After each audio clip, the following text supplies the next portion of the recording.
প্রতি আমি একটু দৃষ্টি আকর্ষণ করছি।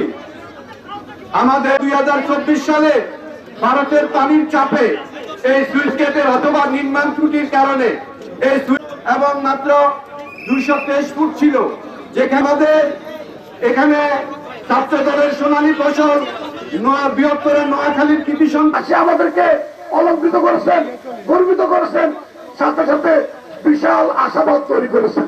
ইনশাআল্লাহ আমরা আগামী বর্ষা প্রত্যাশা করছি।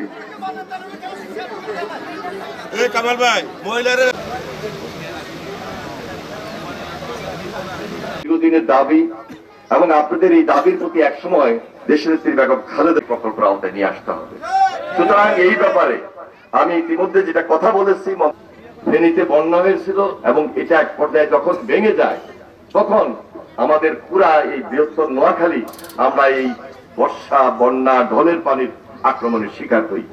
সুতরাং ওনার সেই দৃষ্টিতে আমি আবারও গতকালকে নিয়েছিলাম এবং তিনি সম্পূর্ণভাবে অভিহিত আছেন এবং তিনি আমাকে সরেজমিনে এটা দেখার জন্য এবং ওনাকে গিয়ে রিপোর্ট করার জন্য উনি পরবর্তীতে কি পদক্ষেপ নেবেন সেটি আমার সঙ্গে আলোচনা করে বা আমাদের মন্ত্রণালয়ের সঙ্গে আলোচনা করে পরবর্তী পদক্ষেপ দিবেন।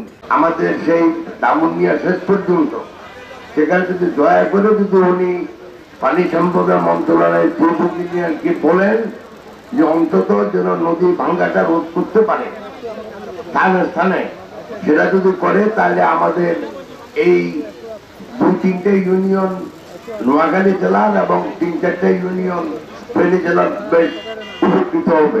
কষ্ট না করে এসে এই জায়গাটা দেখার পরে উনি যা উপলব্ধি করছেন তাতে আমার দৃঢ়